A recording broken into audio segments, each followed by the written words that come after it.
जो देश को स्वाभिमान और सम्मान मोदी सरकार से मिला है, जो हिंदुओं को और सनातनियों को सम्मान मिला है, हजारों सालों से हिंदू के सर पर जो जूते पड़ रहे थे, आज उस रामलला की प्रतिष्ठा से सनातन धर्म की प्रतिष्ठा जुड़ती है। अगर उसको देख करके आपको लगता है ये स्टंट है, तो हमें ये स्टंट बहुत पसंद है। 30,000 स्टंट और कर लो।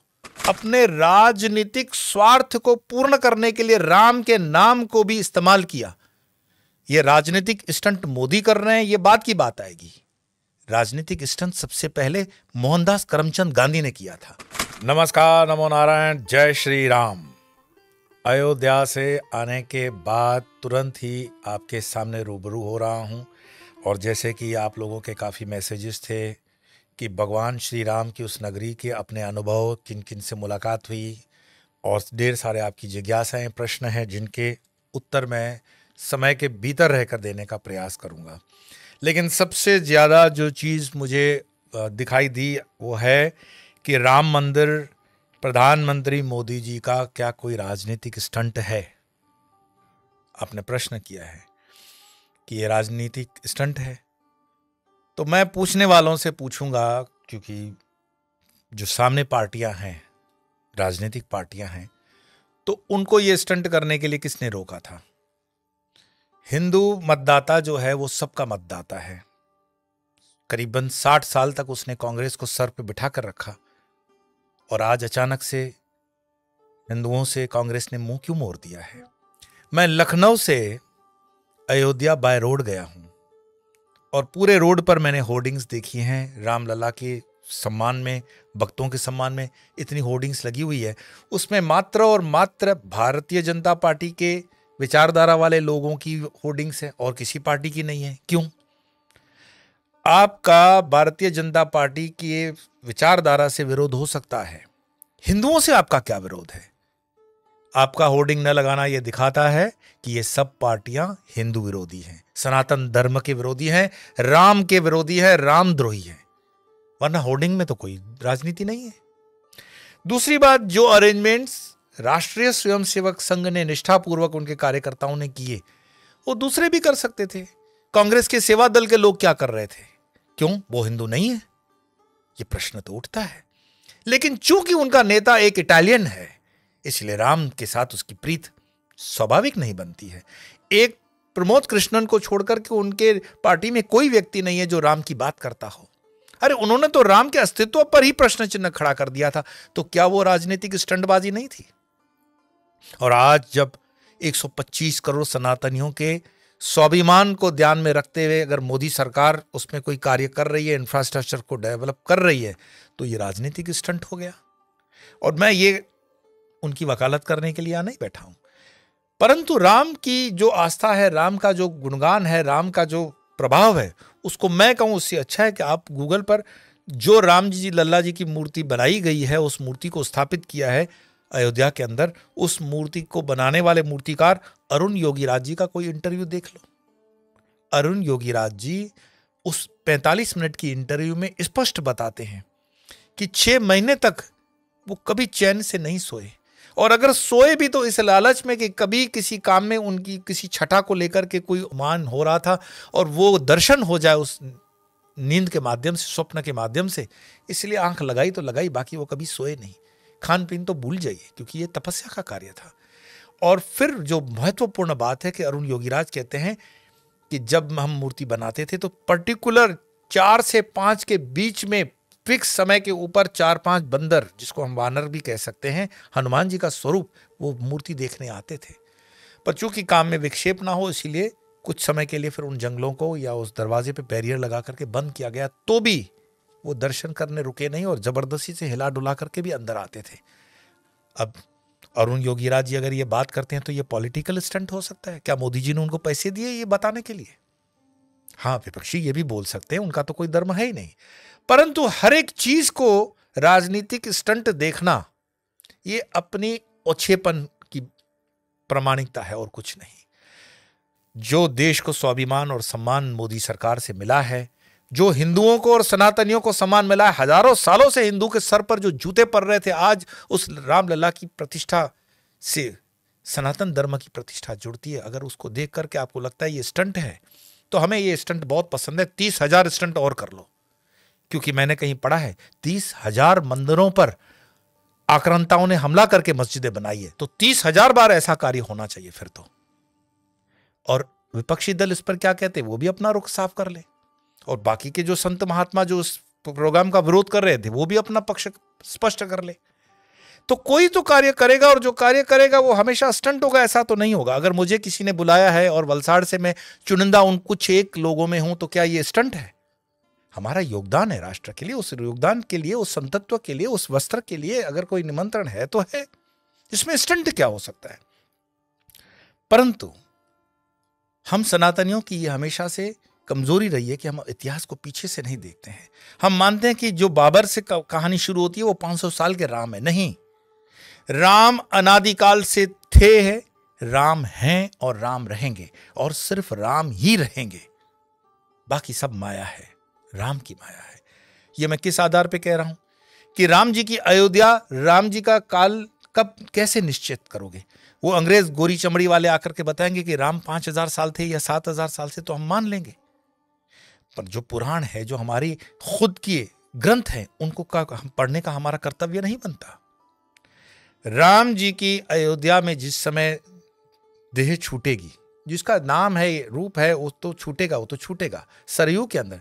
तब ऐसा कहा जाता है कि सरयू के जल से पूरी अयोध्या प्लावित हो गई, जलमय हो गई, और जल प्रलय हो गया और लुप्त हो गई अयोध्या। कालांतर के समय फिर आगे चल करके आज से 2000 वर्ष से भी ज्यादा समय पहले राजा विक्रमादित्य जी, अब विक्रमादित्य जी का इतिहास कहां से जोड़ोगे? उज्जैन के महाराजा विक्रमादित्य जी, जिसकी विक्रम संवत चलती है। अब ये विक्रम संवत भी राजनीतिक स्टंट है, ये भाजपा वालों ने स्टार्ट की, तो किस किस चीज से आप स्टंट को जोड़ोगे? तो राजा विक्रमादित्य उज्जैन के आते हैं, और ऐसा थोड़ा बहुत इधर उधर हो सकता है रिकॉर्ड कि जब उस अयोध्या के भूमि पर पहुंचते हैं, जिस भी माध्यम से पहुंचते हो, मानो शिकार खेलने आए हो, अरण्य देखने आए हो, जंगल देखने आए हो, पर किसी देव प्रेरणा से वहां पहुंचते हैं, प्रेरणा से, तब भगवान श्री राम जी का उनको कृपा प्राप्त होता है, और वो ऐसे ध्यान के माध्यम से देखते हैं कि ये अयोध्या राम जी का जन्म स्थान है, और अयोध्या जल प्लावित होने के कारण इसके नीचे कई भवन और वो सब चीजें हैं जिसको उन्होंने फिर से पुनर्जीर्णोद्धार किया। और जीर्णोद्धार करने में उनके कुछ पंचायतन मंदिर भी हैं, और 2-3 मंदिर और भी हो जाते हैं, और राम जन्म स्थान को उन्होंने विश्व में बहुत बड़ा एक उस समय नया मंदिर देने का प्रयास किया 2000 वर्ष पहले।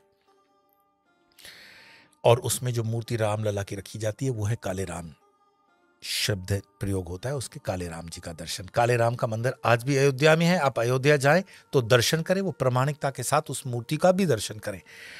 आज भी उस मंदिर के जो पुजारी हैं गोपाल राव देशपांडे जी, मैं टीम से निवेदन करूंगा कि वो वीडियो डिस्क्रिप्शन में लगा दे। गोपाल राव देशपांडे जी जो बोल रहे हैं आप उनको सुनिए, कि वो मूर्ति जो है उस समय की है, और वो मूर्ति चलती रही जब तक सन 1528 में आक्रांता, धर्मद्रोही, सनातन द्रोही बाबर का हमला नहीं होता। और बाबर का जब हमला होता है और बाकी के माध्यम से वो सेनापति हैं कि मंदिर तोड़ने का आदेश होता है, वो भी इतिहास का हिस्सा है, आप देख लो। और जब मंदिर को तोड़ने का आदेश पारित होता है, तब उस समय के जितने भी ज्ञानी थे, जिनमें एक नाम आता है उस समय के महानुभाव का, उनको भगवान राम प्रेरणा देते हैं कि मूर्तियां लेकर के आप इसको सरयू के किनारे रख दीजिए। और वो मूर्तियां कहे अनुसार, गोपाल राव देशपांडे जी की वीडियो के कहे अनुसार 220 वर्ष सरयू के किनारे रही, सन 1528 से लेकर के 1748 तक। और फिर 1748 में नरसिंह राव मोगे जी उस जगह पे तपस्या जब करते हैं, तब उनको देव प्रेरणा होती है कि यहां मूर्तियां हैं। भाई प्राण प्रतिष्ठित मूर्तियां होंगी तो वो बोलेगी, इसमें कौन सी नई बात है। अब मैं कोई कम्युनिस्ट तो हूं नहीं, या मैं किसी पार्टी का प्रवक्ता नहीं हूं कि मैं इसका खंडन करूं कि ये झूठ हो सकता है। जब जब भी हिंदू धर्म के, हिंदू की, सनातन की कोई बात होती है तो उस पर बोलने के लिए 50 लोग खड़े हो जाते हैं। तुम्हें तुम्हारे धर्म, तुम्हें तुम्हारे इष्ट पर भरोसा नहीं है, मुझे तो है। तो जो नरसिम्हा राव मोगे जी को ध्यान आया होगा, परमात्मा की कृपा से दृश्य दिखाई दिया कि यहाँ मूर्तियां हैं, उन मूर्तियों का जीर्णोद्धार करके फिर से निकलती हैं और उनको फिर से स्थापित किया जाएगा उस समय। और वो काला राम जी का मंदिर है अयोध्या में, आप उससे मिलें और कर सकते हैं। दरअसल बात यह है कि जिस सिद्ध संत की मैं बात कर रहा था कि सिद्ध संत के दर्शन में आए राम जी की तुम ये मूर्तियां लेकर के जल में किनारे पे रख दो, उन सिद्ध संत का नाम है श्यामानंद सरस्वती जी, जो वीडियो में वो बताते हैं। अब ये परंपरा चलती है, संतों की परंपरा चलती है, ये संत ही हैं, ये वस्त्र ही है जिन्होंने हजारों सालों तक इस धर्म को, उस सनातन धर्म को बचाए रखा है। परंतु बारंबार कुछ धर्मद्रोही, सनातन द्रोही, हिंदू द्रोही हमेशा से राम को बीभत्स तरीके से दिखाते, उसका मजाक उड़ाया और अपने राजनीतिक स्वार्थ को पूर्ण करने के लिए राम के नाम को भी इस्तेमाल किया। यह राजनीतिक स्टंट मोदी कर रहे हैं, यह बात की बात आएगी। राजनीतिक स्टंट सबसे पहले मोहनदास करमचंद गांधी ने किया था, जब उन्होंने राम जी का जो भजन है रघुपति राघव राजा राम, ईश्वर अल्लाह तेरो नाम बताया। कौन सी मस्जिद से यह भजन बजा है भाई आज तक 75 सालों के अंदर? और जो ये मुस्लिम कुछ कहते हैं कि अपना हृदय विराट रखो, यहां तो गंगा यमुनी सरस्वती, जो वो गंगा यमुनी सभ्यता है, तो गंगा यमुनी सभ्यता का ठेका सिर्फ हिंदुओं ने ले रखा है क्या? उन मस्जिदों से भी यह भजन बजना चाहिए था, रघुपति राघव राजा राम।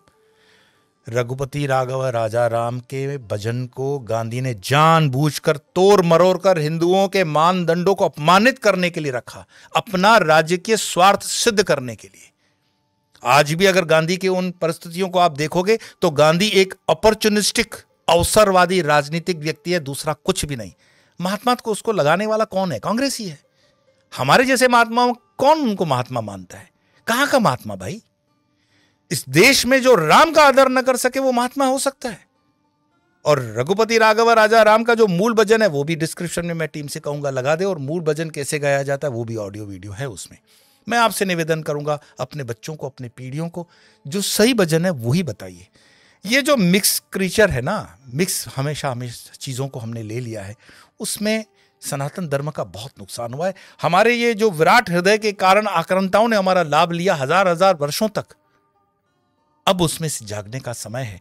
और जब ये सनातन, जब ये हिंदू धर्म चरम सीमा पर आते हुए देखता है, जब हम गुरु सत्ता पर हिंदुस्तान पहुंचता है, तब इन विधर्मियों को याद आता है कि ये तो राजनीतिक स्टंट है। मैं हाथ जोड़कर विनती करूंगा, तुम भी कर लो, तुम भी एक होर्डिंग लगा लेते कि आओ राम भक्तों, कांग्रेस पार्टी आपका स्वागत करती है।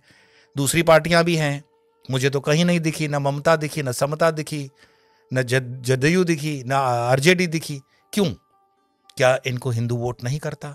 हिंदू को जगना होगा, हिंदू को समझना होगा। आपको उस बहकावे में नहीं आना है कि हिंदू का पार्टी भाजपा है या भाजपा हिंदू का पार्टी है। जो पार्टी हिंदू हित के लिए काम करे वो हिंदू हमारे लिए, हमारे हिंदू है। हिंदू के हित के लिए करे, सनातन के लिए करे, वो पार्टी हमारी है। मुस्लिम मतदाता एकजुट होकर के उस पार्टी को वोट देता है जो उसके हित में काम करती है। यह मूर्खता हिंदू क्यों बार बार करता है कि हिंदू हितों को छोड़ करके वो छोटे छोटे अपने स्वार्थों में चला जाता है। तो मैं सिर्फ अपने चावल से, आटे से, मकान से, गैस से, पेट्रोल से फुर्सत नहीं मिलती। अरे हजारों वर्षों के राम को जो लाए हैं उनको जितनी बार लाओ कम है, और जो राम को लाए हैं वो 30,000 को भी और लाएंगे। ये आस्था, ये श्रद्धा तुम्हें रखनी पड़ेगी। और श्रद्धा जो उन्होंने कहा वो किया भी तो है, प्रामाणिकता है। कैसे मजाक उड़ाते थे, मंदिर वहीं बनाएंगे, तारीख नहीं बताएंगे। तारीख भी आ गई, फिर निमंत्रण क्यों मांगते हो जब तुम राम के हो ही नहीं? जब राम का अस्तित्व तुमने नकार दिया, राम कांग्रेस के लिए जब काल्पनिक था, तो निमंत्रण की आवश्यकता क्यों पड़ी? तो ऐसी कई बातें हो सकती हैं, परंतु मैं आप लोगों से करबद्ध होकर के ये प्रार्थना करता हूं कि आप अयोध्या का कार्यक्रम जब भी करें, व्यवस्थित 2-3 दिन का वहां प्रवास जरूर करें। तो मेरा यह सौभाग्य रहा कि इस कार्यक्रम में मैं प्रत्यक्ष रूप से रहा, कई संतों से मुलाकात हुई, आते जाते और प्रवचनों में इसका इजहार मैं करता ही रहूंगा, आपको बताता भी रहूंगा। लेकिन सबसे बड़ा सौभाग्य श्रेयांश तिवारी, जो मेरे मंत्र दीक्षित वहां पर हैं और जिन्होंने सरयू का जल और अयोध्या की पावन भूमि की वो रज मुझे सुपुर्द की, और वो प्रसाद स्वरूप आज हमारे पूजा स्थल में है। आप भी जाएं तो सरयू का स्नान, सरयू की आरती जरूर देखें, और अयोध्या की उस पावन मट्टी के थोड़े से कण अपने पूजा घर में जरूर लेकर आए, क्योंकि जहां राम की एक कण भी हो जाए वो पूरा राममय स्थान हो जाता है। बस तो राममय बनिए, राम के साथ रहिए, और जो राम के साथ है वो हमारे साथ है, ऐसा मान करके ही आगे बढ़िए। इस बहकावे में ना आइए कि कौन क्या स्टंट कर रहा है। जिनको स्टंट करना था वो बाहर हो गए। आज इतना ही, फिर मिलेंगे इसी सनातन की यात्रा में। तब तक के लिए नमो नारायण।